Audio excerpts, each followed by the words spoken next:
What's up, boopers? This is going to be a quick review and look at Icarus Online, the new Korean MMO that just went into its first CBT. The CBT is now coming to a close, and I got a chance to look into what the game has to offer in terms of gameplay and content, and I'd like to share my opinion on it with you guys. First, let's talk about the classes. Of the 5 classes that the game has, I dipped my toes into some of them, and I have to say, unfortunately, that I was not impressed. While the assassin offered some very cool looking combos and involved a lot of movement and skill, the other classes all felt very lackluster. Every class has attack skill combos, but ultimately you are still just pressing buttons in an order without much tactics behind it. The wizard sits back and casts spells, the guardian gets in front and swings his sword while blocking attacks. Aside from the assassin, nothing really stood out. There is currently no variety in race either, just male or female human, so in terms of characters I was disappointed and found myself very bored of the gameplay very fast. I'd like to segue into the gameplay from the classes to talk about leveling up and the mount system. The leveling was fairly stale. Coupling it with the generic combat was part of why I was not very entertained by the game.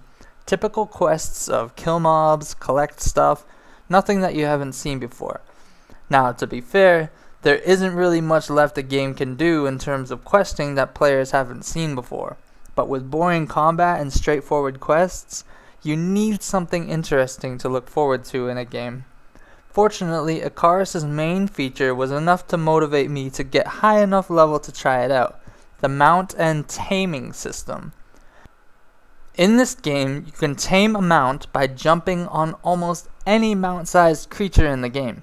That does not include humanoids or other players, but when I saw a moose, I was able to start using the taming skill to hop on its back and start taming it, and then once tamed, it became my own usable mount.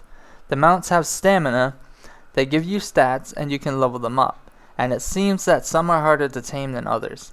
You had a limit to how many mounts you could have, but it seemed possible to get more slots, and you could just toss away mounts on the side of the road anytime you wanted another slot. Heck, you could even play leapfrog mount taming by jumping off a tamed mount onto another animal to tame that one too. I didn't figure out how to level these mounts to increase their speed, stamina, or stats they give you, but the dynamic style of having every player with a pet they can train and ride is pretty unique to a game. Eventually, the game would have even flying mounts you could tame and do combat on, but I didn't manage to get that far into the CBT. Another plus side was that I didn't need to train skills at all. Anytime I leveled, my skills automatically ranked up, and I unlocked new skills automatically as well, making it a lot smoother leveling process, with the only need to stop being to clear out my bag space.